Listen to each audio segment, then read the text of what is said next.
আজকের সন্ধ্যাটা ছিল একদমই অন্যরকম। সন্ধে হতেই আমিও বেরিয়ে পড়লাম গণেশ পূজা দেখতে। মেলায় এসে দেখছি দোকান তো খোলা আছে, কিন্তু দোকানে খদ্দের তো একটাও নেই। সন্ধেবেলায় আজকে খুব এধারে বৃষ্টি হয়েছে, তার কারণে বৃষ্টির জন্য অবশ্য লোক আসতে পারেনি।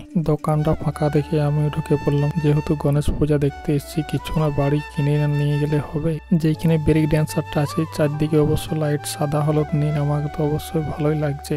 আজকে প্রথম দিন বলে অবশ্য লোক একটা সেরকম একটা ভিড় একটি হয়নি। চারিপাশে সাজানো আলো আর মানুষের হাসি দেখে মনটা একেবারে ভালো হয়ে গেল। সাদা সোনালী রঙে সাজানো খুব আমাকে ভালো লাগছে।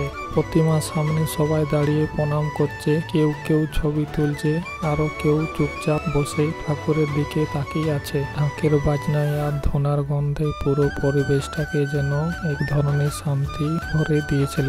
আমি কিছুক্ষণ চুপচাপ দাঁড়িয়ে থাকলাম, যেন এই পুজোটা বেশি করে অনুভব করতে পারি। আমার এই মিনি ব্লগে সবকিছু দেখাতে পারলাম নাকি অবশ্যই তোমরা কমেন্টে জানাবে। মিনি শর্ট ভিডিও দেখার জন্য অবশ্যই এই চ্যানেলটাকে সাবস্ক্রাইব করে রাখুন।